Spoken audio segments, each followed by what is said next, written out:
Ito yung mga goodies nila. Isang helmet na pang bike. Isang raincoat. Bye!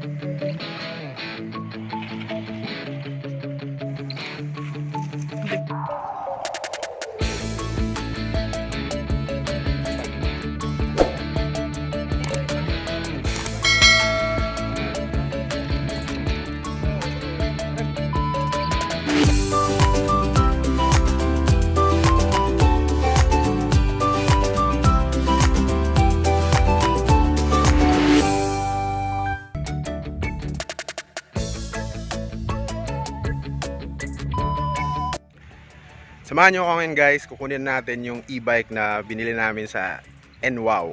Let's go!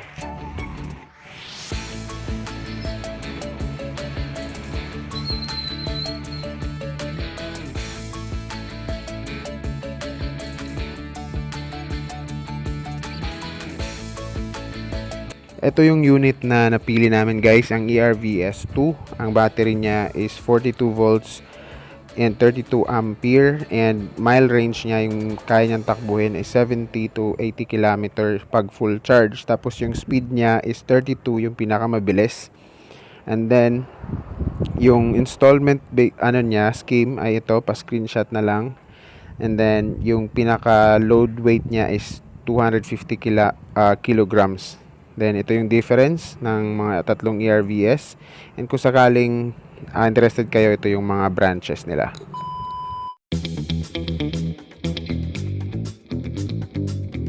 Sir, yung battery port natin, nakikita sir yung battery voltage natin. Ito yung mag-base sa battery port. So, battery voltage natin sir, 44 to 45, 45. Eh, nasa saan siya? 51. Yung full charge niya? Opo, sa battery port naman natin, 47 voltage lang sa bawat. Kaya mas tayo natin sa battery port. Ilan nga yung 44 to charge na? Then, sure ko lang sir, ay tapos tayo natin sir, kung kano malaki na naman ito, sure yung ano natin, lang sir yung battery.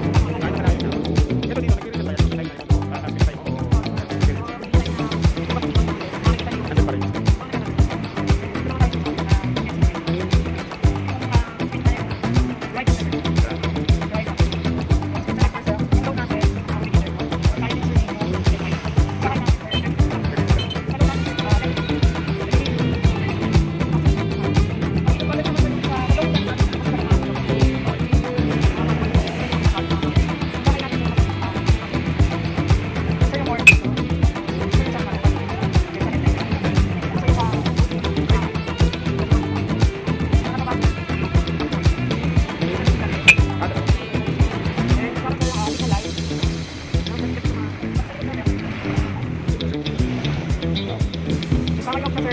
Press lang.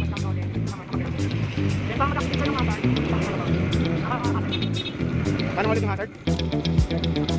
Dalawa. Okay, dalawa. Yung dito sa pag-charge ng battery, 42 na yung battery. Okay ngayon. Pag nag-charge ako, hintayin ko lang na mag-4 tapos yung siya. Timer na lang. Ilang oras yun? 10 hours. 8 hours. Basta pumatas na ng 47. 47 ba yun? 44. 30 minutes tapos saka alis.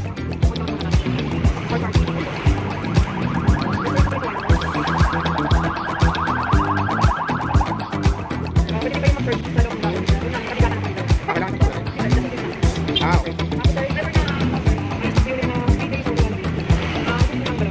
Para di mag-break.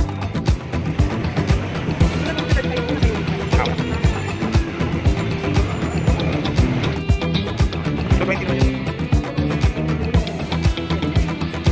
First in, first out. Ilang volts pala yung output niya? Out, 48. Dalawa doon. Pwede nga ako lang mag-deliver, pero wala akong lang. Tapos yung coil dito rin dinideliver. Anong coil nun? Sa pang motor? Silent.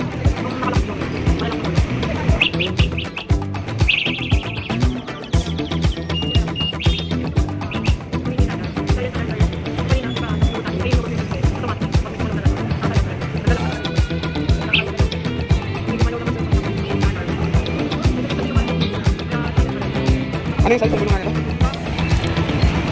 3x4 sa likod naman sir, 8. Mas malaki nito.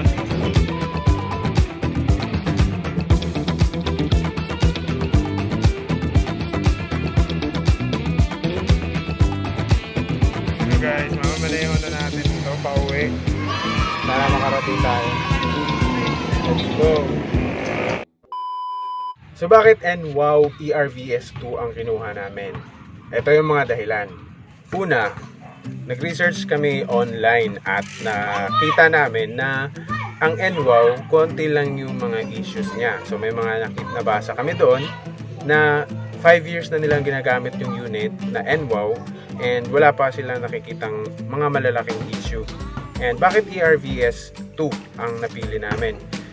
May good review din siya sa mga existing users na meron ng ERVS2. At pangalawa, yung gulong ng ERVS2 ay mas malaki compare sa ibang mga unit ng NWOW.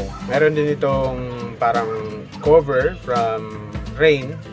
May pwedeng lagyan ng trapal. Tapos dahil nga medyo may kabigatan kami na family, ako mabigat, misis ko mabigat, anak namin mabigat, kaya pinili namin yung malaking gulong kasi sa mga hams kasi pag maliliit yung gulong, bababa yung kaha ng e-bike ninyo, maaaring pag dumaan kayo ng hams, sasayad and kawawa naman yung e-bike mo, sisira.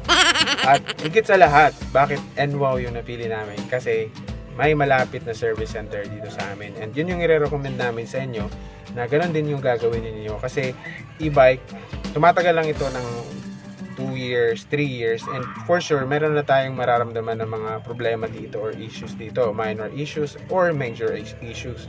Pag malayo kayo sa service center, mahihirapan kayong dalhin ang e-bike ninyo sa service center or mahirapan yung technician na puntahan kayo. So matatagalan yung pag-ayos ng e-bike ninyo. So mas maganda kung ano yung malapit dyan sa inyo na service center, anong brand or kung mayroon mang service center na mag-aayos ng kahit anong brand, yun yung unahin ninyong tingnan. Kaya NWOW yung napili namin kasi malapit lang yung service center dito sa amin ng NWOW. So anytime pag may problema, pwede namin dalhin agad doon at pwedeng puntahan dito sa bahay namin yung unit ng mga technician nila na walang kahirap-hirap. So actually, mayroon kaming motor ngayon pero sasauli na namin siya sa company kasi hindi namin siya nagagamit at napapakinabangan ng maayos kasi tatlo kami at hindi kami pwedeng sabay-sabay na sumakay kasi maliit pa yung anak namin. So kaya advantage pag may e-bike ka kasi as long as kaya ng e-bike, pwede kayong sumakay. Pwede kayo humala-gala. Since mabagal lang naman kasi siya, hindi naman siya ganun kabilis. So safe din yung mga pasahero nito. As long as hindi tayo pabaya sa kali. So best recommended namin itong NWOW.